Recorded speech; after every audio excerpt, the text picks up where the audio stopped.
सुनेत्रा पवार यांनी 29 एप्रिल रोजी केंद्रीय निवडणूक आयोगाला राष्ट्रीय कार्यकारिणीची नवी यादी सादर केली।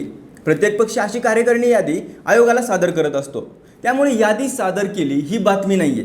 बातमी ही आहे, राष्ट्रीय कार्यकारिणीच्या या नव्या यादीत प्रफुल्ल पटेल यांच्या नावासमोर कोणत्याही पदाचा उल्लेख नाहीये, तर सुनील तटकरे यांचंही नाव या यादीतून गायब असल्याचं दिसतं।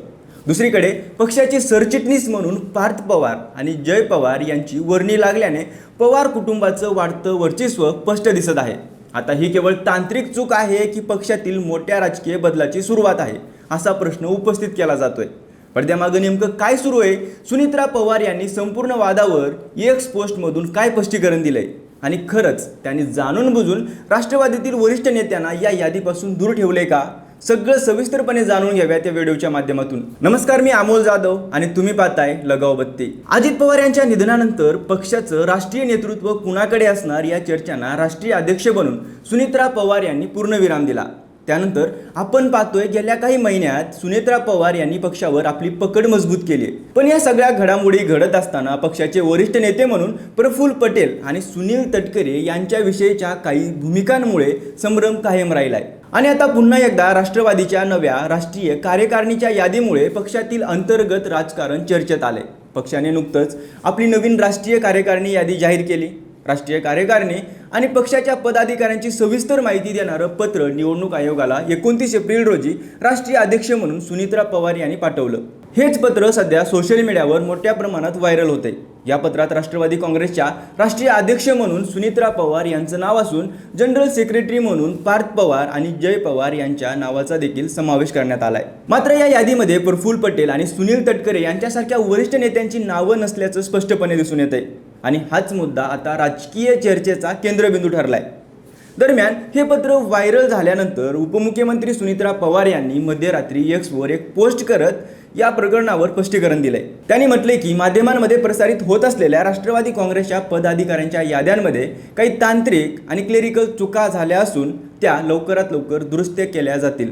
मात्र सुनेत्रा पवार यांनी स्पष्टीकरण दिल्यानंतरही राजकीय वर्तुळात चर्चा काही थांबल्या नाहीयेत, कारण गेल्या काही महिन्यापासून सुनेत्रा पवार यांच्या नेतृत्वाखाली राष्ट्रवादी काँग्रेसमध्ये सर्व काही अलबेल नसल्याच्या चर्चा सातत्याने रंगत होत्या। अजित पवार यांच्या निधनानंतर सुरुवातीला असा अंदाज व्यक्त केला जात होता की सुनेत्रा पवार यांना केवळ एक चेहरा म्हणून पुढे केलं जाईल आणि प्रत्यक्षात पक्ष कारभार मात्र प्रफुल्ल पटेल, सुनील तटकरे आणि छगन भुजबळ यांच्यासारखे वरिष्ठ नेते सांभाळतील।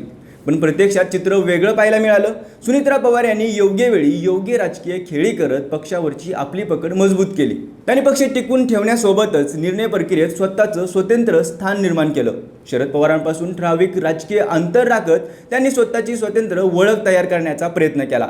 इतकंच नाही तर पार्थ पवार यांना राज्यसभेवर संधी देत पुढच्या पिढीला देखील राजकीय पाठबळ देण्याची रणनीती आखलेली दिसते। आणि महत्त्वाचं म्हणजे वेळोवेळी पक्षातील वरिष्ठ नेत्यांना त्यांच्या मर्यादा दाखवून आपण पक्षाचं नेतृत्व सक्षमपणे करू शकतो हे देखील त्यांनी दाखवून दिलं।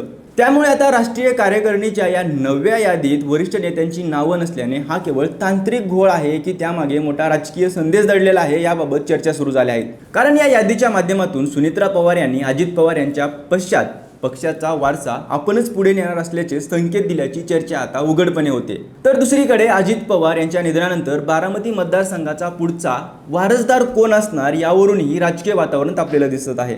2029च्या विधानसभा निवडणुकीत बारामतीमध्ये पुन्हा एकदा पवार विरुद्ध पवार अशी लढत होणार नाही असं सुप्रिया सुळे आणि पवार कुटुंबातील काही सदस्य सांगत असले तरी प्रत्यक्षात मात्र पवार कुटुंबातील तिसऱ्या पिढीच्या वाढत्या राजकीय हालचाली वेगळेच संकेत देताना दिसत आहेत। कुटुंब म्हणून पवार एकत्र असल्याचं चित्र दाखवलं जात असलं तरी राजकीय मतभेद अद्याप कायम असल्याचं बोललं जात आहे।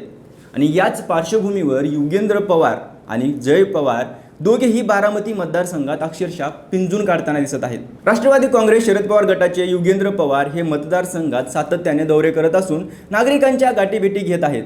स्थानिक प्रश्न सोडवण्यावर त्यांनी विशेष भर दिलेला दिसतोय। जो लोकांचे प्रश्न सोडवेल त्यालाच बारामतीकर साथ देतील असं वक्तव्य युगेंद्र पवार यांनी केलं असून त्यामुळे 2024 प्रमाणेच 2029 मध्येही ते निवडणुकीच्या रिंगणात उतरणार हे जवळपास स्पष्ट मानलं जात आहे। तर दुसरीकडे अजित पवार यांचे पुत्र जय पवार यांनी देखील बारामती मतदारसंघात आपली उपस्थिती वाढवण्यास सुरुवात केली।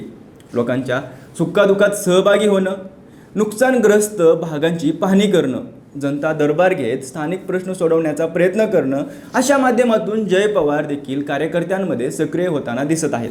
इतकंच नाही तर कार्यकर्त्याकडून निवडणूक लढवण्याची मागणी होत असल्याचंही जय पवार हे सांगत आहेत. तर कर्जत जामखेडमधून स्वतःचं स्वतंत्र राजकीय स्थान निर्माण केलेले रोहित पवार यांचीही बारामतीत एंट्री घेण्याची इच्छा असल्याचं बोललं जात आहे. आणि आता जय पवार यांचा राष्ट्रवादी काँग्रेसच्या राष्ट्रीय कार्यकारिणीत समावेश झाल्यामुळे ते देखील सक्रिय राजकारणात उतरणार असल्याचे स्पष्ट संकेत मिळत आहेत. त्यामुळे आता राष्ट्रवादी काँग्रेसची ही नवी कार्यकारिणी यादी खरंच केवळ तांत्रिक चुकांमुळे चर्चेत आली आहे की त्यामागे सुनीत्रा पवार यांनी आखलेली एखादी मोठी राजकीय रणनीती दडलेली आहे? हा प्रश्न सध्या राज्याच्या राजकारणात चर्चेचा विषय ठरत आहे. बाकी या सगळ्या घडामोडीबद्दल तुम्हाला काय वाटतं ते आम्हाला कमेंट करून नक्की सांगा. आणि अशाच नवनवीन अपडेट्ससाठी लगावबत्तीला सबस्क्राईब करा.